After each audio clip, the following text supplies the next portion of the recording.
बिस्मिल्लाहिर्रहमानिर्रहीम। आज का जो हमारा टॉपिक है वो है रदरफोर्ड एटॉमिक मॉडल, या इसको हम गोल्ड फॉइल एक्सपेरिमेंट भी कहते हैं। इलेक्ट्रॉन, प्रोटॉन और न्यूट्रॉन के डिस्कवरी के बाद रदरफोर्ड ने अपना एक एक्सपेरिमेंट परफॉर्म किया जिसको हम गोल्ड फॉइल एक्सपेरिमेंट कहते हैं। अब गोल्ड फॉइल इसको क्यों कहते हैं? क्योंकि इसमें गोल्ड का उसने यूज किया था, तो इसी वजह से इस एक्सपेरिमेंट को गोल्ड फॉइल एक्सपेरिमेंट का नाम दे दिया। अब इस एक्सपेरिमेंट का मतलब क्या था? इस एक्सपेरिमेंट का मतलब यह था कि रदरफोर्ड देखना चाहता था कि किस तरह एक एटम के अंदर इलेक्ट्रॉन और प्रोटॉन को एग्जिस्ट करते हैं। सपोज यहाँ पर हमारे साथ एक एटम है, यहाँ पर ये हमारे पास एक एटम है और ये इसका न्यूक्लियस है। न्यूक्लियस के अंदर प्रोटॉन होता है और इलेक्ट्रॉन शेल में रिवॉल्यूशन करते हैं अराउंड द न्यूक्लियस। तो रदरफोर्ड ये देखना चाहता था कि किस तरह पॉजिटिव चार्जेस और नेगेटिव चार्जेस एक दूसरे के साथ को एग्जिस्ट कर रहे होते हैं, वो ये देखना चाहता था। अब हमारे पास यहाँ पर आप लोग देख सकते हैं कि यहाँ पर हमने अरेंजमेंट की है। यहाँ पर हमने लिड कंटेनर लिया है और उसमें हमारे पास एक बहुत ज्यादा रेडियोएक्टिव एलिमेंट मौजूद है। और वो रेडियोएक्टिव एलिमेंट कौन सा है? पोलोनियम यहाँ पर हमने लिया है। पोलोनियम का यूज यहाँ पर हमने किया है क्योंकि पोलोनियम भी हमारे पास बहुत ज्यादा रेडियो एक्टिव एलिमेंट है। रेडियो एक्टिव एलिमेंट किसे कहते हैं? नेचर में हमारे साथ बहुत सारे एलिमेंट हैं जो कि बहुत ज्यादा हाईली रेडियोएक्टिव है। पीरियड टेबल में हमारे साथ जिस एलिमेंट का एटॉमिक नंबर 83 से ज्यादा होता है तो इसको हम रेडियो एक्टिव एलिमेंट कहते हैं। यहाँ पर हमने पोलोनियम लिया है और अल्फा पार्टिकल के तौर पर यहाँ पर हमने हीलियम न्यूक्लियाई का इस्तेमाल किया है। ये अल्फा पार्टिकल है हीलियम न्यूक्लियाई क्योंकि यहाँ पर डबली पॉजिटिव चार्ज होता है अल्फा पार्टिकल पर। और यहाँ पर हमने ये गोल्ड फॉइल लिया हुआ है और इसकी थिकनेस हमारे पास क्या है? 0.00004 सेंटीमीटर है। अब इतनी ज्यादा कम थिकनेस उसने क्यों ली थी? क्योंकि यहाँ से जब हम अल्फा पार्टिकल की बम्बार्डमेंट करेंगे ताकि वो इसमें पेनिट्रेट कर जाए और यहाँ पर हमने एक स्क्रीन लिया हुआ है जिस पर हमने जिंक सल्फाइड की कोटिंग की हुई है। यहाँ पर ये डिटेक्टर के तौर पर यहाँ पर हमने लिया हुआ है। ये हमारे पास एक स्क्रीन है, ये लिड कंटेनर है जिसमें रेडियोएक्टिव एलिमेंट है, ये गोल्ड फॉइल है और ये स्क्रीन है जिस पर जिंक सल्फाइड की कोटिंग की हुई है। अब ये रेडियोएक्टिव एलिमेंट क्या करता है? इससे रेडिएशन एमिट होती रहती है। जब ये रेडिएशन, ये अल्फा पार्टिकल इस गोल्ड फॉइल के साथ स्ट्राइक करती है, ये असल में क्या है? इसमें एटम मौजूद है। गोल्ड फॉइल में एटम मौजूद है। यहाँ पर हमने 6 एटम ड्रा किए हुए हैं लेकिन ये बहुत ज्यादा होते हैं तादाद में। जस्ट समझाने के लिए हमने ये सिचुएशन ली हुई है। जब ये रेडिएशन इस गोल्ड फॉइल के साथ स्ट्राइक करती है तो रदरफोर्ड क्या देखता है कि बहुत ज्यादा रेडिएशन स्ट्रेट लाइन में इससे पास हो जाती है और कुछ रेडिएशन स्मॉल एंगल के साथ डिफ्लेक्ट हो जाती है। यहाँ पर आप लोग देख सकते हैं यह स्ट्रेट लाइन में पास हो जाती है यहाँ पर, और यहाँ पर कुछ रेडिएशन, कुछ अल्फा पार्टिकल स्मॉलर एंगल के साथ डिफ्लेक्ट हो जाती है और कुछ रेडिएशन वो ऑब्जर्व करता है कि लार्जर एंगल के साथ ओरिजिनल पोजीशन की तरफ आ जाते हैं, यानी लार्जर एंगल के साथ डिफ्लेक्ट हो जाती है। तो ये 3 ऑब्जर्वेशन वो कर लेता है। और ये 3 ऑब्जर्वेशन वो कैसे कर लेता है? क्योंकि यहाँ पर उसने एक स्क्रीन लिया हुआ है और यहाँ पर उस पर जिंक सल्फाइड की कोटिंग है। तो जब ये रेडिएशन उसके साथ स्ट्राइक करती है तो वो इसको ऑब्जर्व कर लेता है कि कौन सी रेडिएशन हमारे पास लार्जर एंगल के साथ डिफ्लेक्ट होती है, कौन सी रेडिएशन हमारे पास स्मॉलर एंगल के साथ डिफ्लेक्ट होती है और कौन सी रेडिएशन डिफ्लेक्ट नहीं होती बल्कि स्ट्रेट लाइन के साथ यहाँ से पास होती है। तो इसका मतलब क्या था? तो इसका मतलब ये था कि ये अल्फा पार्टिकल जब यह स्ट्रेट लाइन के साथ पास होती है तो इससे वो एक रिजल्ट, एक कंक्लूजन लेता है और वो क्या है कि बहुत ज्यादा स्पेस हमारे पास एटम में एम्प्टी है, यानी एटम का ज्यादातर वॉल्यूम हमारे पास एम्प्टी है। इसी वजह से ये अल्फा पार्टिकल इसमें से स्ट्रेट लाइन के साथ पास होती है। ये इसका पहला रिजल्ट था। दूसरा रिजल्ट क्या था कि हमारे साथ कुछ अल्फा पार्टिकल स्मॉलर एंगल के साथ डिफ्लेक्ट हो जाती है। और वो क्यों डिफ्लेक्ट हो जाती है? क्योंकि ये न्यूक्लियस के बहुत ज्यादा करीब से गुजरती है। तो इसी वजह से न्यूक्लियस का फोर्स ऑफ रिपल्जन होता है, क्योंकि अल्फा पार्टिकल भी पॉजिटिव चार्ज है और न्यूक्लियस भी पॉजिटिव चार्ज है। तो यहाँ पर सेम चार्जेस एक दूसरे को रिपेल करती है। तो जब ये रेडिएशन न्यूक्लियस के बहुत करीब से पास होती है तो ये इसको स्मॉलर एंगल के साथ डिफ्लेक्ट करती है। इसी वजह से ये स्मॉलर एंगल के साथ डिफ्लेक्ट हो जाती है और कुछ रेडिएशन लार्जर एंगल के साथ डिफ्लेक्ट होती है। यहाँ पर आप लोग देख सकते हैं ये लार्जर एंगल के साथ क्यों डिफ्लेक्ट होती है, क्योंकि ये अल्फा रेडिएशन, ये अल्फा पार्टिकल बिल्कुल न्यूक्लियस पर स्ट्राइक हो जाती है। तो जब ये पॉजिटिव चार्ज इस पॉजिटिव चार्ज के साथ करीब जाता है तो ये एक दूसरे को कंप्लीटली डिफ्लेक्ट करती है, कंप्लीटली रिपेल कर देते हैं।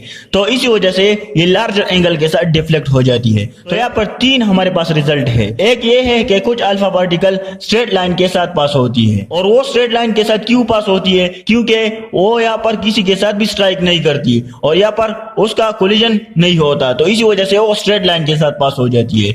कुछ अल्फा पार्टिकल स्मॉलर एंगल के साथ डिफ्लेक्ट हो जाती है और कुछ अल्फा पार्टिकल लार्जर एंगल के साथ डिफ्लेक्ट हो जाती है। तो ये इसके कुछ ऑब्जर्वेशन थे गोल्ड फॉइल एक्सपेरिमेंट के। तो इसका कंक्लूजन अब क्या है कि एटम के अंदर हमारे साथ बहुत ज्यादा स्पेस जो है वो एम्प्टी है। अब क्यों एम्प्टी है, क्योंकि यहाँ पर आप लोग देख सकते हैं कि बहुत सारे अल्फा पार्टिकल स्ट्रेट लाइन के साथ पास होती है। तो इसी वजह से यहाँ पर ये किसी के साथ भी कोलाइड नहीं होती। तो इसी वजह से वो इससे ये कंक्लूड कर लेता है कि एटम के अंदर बहुत ज्यादा स्पेस एम्प्टी है और इसके अंदर न्यूक्लियस भी मौजूद है, जिसकी वजह से कुछ अल्फा पार्टिकल डिफ्लेक्ट हो जाते हैं। तो ये यहाँ पर हमने कुछ थ्योरी लिखी है इसके बारे में कि उसने किया he bombarded the gold foil with alpha particle from a radioactive source. यहाँ पर हमने पोलोनियम लिया हुआ था, पोलोनियम मेटल हमने लिया हुआ था। He observed that most of the alpha particles pass through the gold foil without change in direction. It shows that most of the volume occupied by the atom is empty. यानी ये कहता है कि अगर हम 20,000 अल्फा पार्टिकल इस gold foil पर bombardment करते हैं तो उसमें से 19,990 पास हो जाते हैं और ये जो बाकी बच जाते हैं वो डिफ्लेक्ट हो जाते हैं, कुछ लार्जर एंगल के साथ, कुछ स्मॉलर एंगल के साथ ये डिफ्लेक्ट हो जाते हैं। तो ये इसका एक्सपेरिमेंट था। अब इस एक्सपेरिमेंट के मेन पॉइंट क्या है, इसको हम डिस्कस करते हैं। Main points of Rutherford's atomic model. तो यहाँ पर तो हम ऑलरेडी डिस्कस कर चुके हैं इसके मेन पॉइंट्स के atom consist of positively charge central portion called nucleus. के एटम के अंदर हमारे पास पॉजिटिवली चार्ज एक पोर्शन होता है जिसको हम न्यूक्लियस कहते हैं। यहाँ पर आप लोग देख सकते हैं हमने ऑलरेडी ड्रा किया हुआ है। ये हमारे पास न्यूक्लियस है और ये पॉजिटिवली चार्ज है, इसको हम न्यूक्लियस कहते हैं। It contains proton and neutron. इसके अंदर प्रोटॉन होते हैं और न्यूट्रॉन होते हैं। Electron are revolving around the nucleus with very high speed just like planet around the sun. Electron जो होते हैं वो रिवोल्यूशन करते हैं अराउंड द न्यूक्लियस, जिस तरह हमारे साथ planet around the sun revolution करता है, इसी तरह इलेक्ट्रॉन भी न्यूक्लियस के गिर्द रिवोल्यूशन करते हैं। इसको हम प्लेनेटरी मॉडल भी कहते हैं। The electron revolving around the nucleus would require centripetal force. The attractive force of the nucleus on electron provided centripetal force to electron. अब इसका मतलब क्या है कि ये न्यूक्लियस क्या करता है, ये इलेक्ट्रॉन को अपनी तरफ अट्रैक्ट करना चाहते हैं, ये इलेक्ट्रॉन को अपनी तरफ अट्रैक्ट करने की कोशिश करता है। तो इसी वजह से यहाँ पर एक फोर्स क्रिएट हो जाता है जिसको हम सेंट्रीपिटल फोर्स कहते हैं और इलेक्ट्रॉन इस न्यूक्लियस के गिर्द रिवोल्यूशन करते रहते हैं, तो इसको हम सेंट्रीपिटल फोर्स कहते हैं। अब size of nucleus is very small as compare to size of atom and most of the volume occupy the atom is empty. इसका मतलब यह है कि हमारे साथ जो न्यूक्लियस होता है उसका साइज बहुत ज्यादा स्मॉल होता है as compare to whole atom. Atom का जो साइज होता है वो बहुत ज्यादा होता है, लेकिन न्यूक्लियस का जो साइज होता है वो as compare to whole atom बहुत कम होता है। तो इसी वजह से बहुत सारे अल्फा पार्टिकल स्ट्रेट लाइन में पास हो जाती है क्योंकि बहुत ज्यादा स्पेस एम्प्टी है, यहाँ पर कोई रुकावट इसके लिए नहीं हुई है। तो इसी वजह से ये स्ट्रेट लाइन में पास हो जाती है और कुछ अल्फा पार्टिकल स्मॉलर एंगल के साथ और कुछ लार्जर एंगल के साथ डिफ्लेक्ट बाउंस बैक हो जाती है। तो ये इसका चौथा पॉइंट था। Atom is neutral as the number of electron is numerically equal to that of proton. ये कहता है कि एटम हमारे पास न्यूट्रल है। न्यूट्रल क्यों है कि अगर हम कार्बन एटम की एग्जांपल लें तो हमारे साथ उसमें उसका एटॉमिक नंबर 6 है। जब उसका एटॉमिक नंबर 6 है तो इसका मतलब क्या है कि इसमें 6 पॉजिटिव चार्जेस है, 6 पॉजिटिव चार्जेस है। और हमें पता है कि number of proton always equal to number of electron, तो यहाँ पर 6 इलेक्ट्रॉन भी मौजूद है। अगर 6 प्रोटॉन है तो 6 इलेक्ट्रॉन भी मौजूद है, और 6 प्रोटॉन का मतलब 6 पॉजिटिव चार्जेस और 6 इलेक्ट्रॉन का मतलब 6 नेगेटिव चार्जेस। तो जब पॉजिटिव चार्जेस और नेगेटिव चार्जेस आपस में इक्वल हो जाते हैं तो ये एक दूसरे के इफेक्ट को कैंसिल कर देते हैं, तो इसी वजह से एटम हमारे पास न्यूट्रल होता है। तो ये इस पॉइंट में ये कहता है कि एटम हमारे पास न्यूट्रल होता है। Nucleus is responsible for mass and energy of the atom. ये सारा का सारा जो मास होता है वो इस न्यूक्लियस का होता है। मास एंड एनर्जी ये एटम को प्रोवाइड करता है। तो ये रदरफोर्ड एटॉमिक मॉडल के कुछ पॉइंट है जिसको हमने डायग्राम में भी डिस्कस कर लिया और यहाँ पर भी हमने इसको डिस्कस कर लिया। अब हम आते हैं इसके डिफेक्ट की तरफ कि इसमें डिफेक्ट क्या है जिसकी वजह से ये रदरफोर्ड एटॉमिक मॉडल रिजेक्ट हो गया था।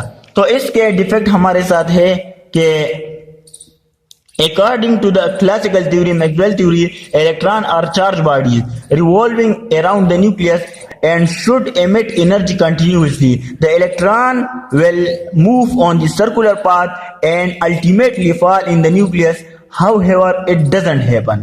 अब इस पॉइंट का मतलब क्या है, इस थ्योरी का मतलब क्या है? ये कहता है कि क्लासिकल थ्योरी के मुताबिक इलेक्ट्रॉन जो होता है वो न्यूक्लियस के गिर्द रिवॉल्यूशन करता है। जब वो न्यूक्लियस के गिर्द रिवॉल्यूशन करता है तो उसकी एनर्जी कंटिन्यूसली एमिट होती रहती है। जब उसकी एनर्जी कंटिन्यूसली एमिट होती रहती है तो the electron will move on the circular path and ultimately fall in the nucleus. लेकिन ऐसा नहीं होता, ये न्यूक्लियस की तरफ फॉल नहीं होता। However it doesn't happen. तो ये इसका एक डिफेक्ट था रदरफोर्ड एटॉमिक मॉडल का। दूसरा डिफेक्ट क्या है? If electron radiate energy continuously then continuous spectrum will be form. अगर इलेक्ट्रॉन कंटिन्यूसली एनर्जी को एमिट करता रहता है तो यहाँ पर कौन सा स्पेक्ट्रम बनना चाहिए? कंटिन्यूस स्पेक्ट्रम बनना चाहिए, लेकिन यहाँ पर एक्चुअली लाइन स्पेक्ट्रम बन रहा है। तो ये भी इसका एक डिफेक्ट था।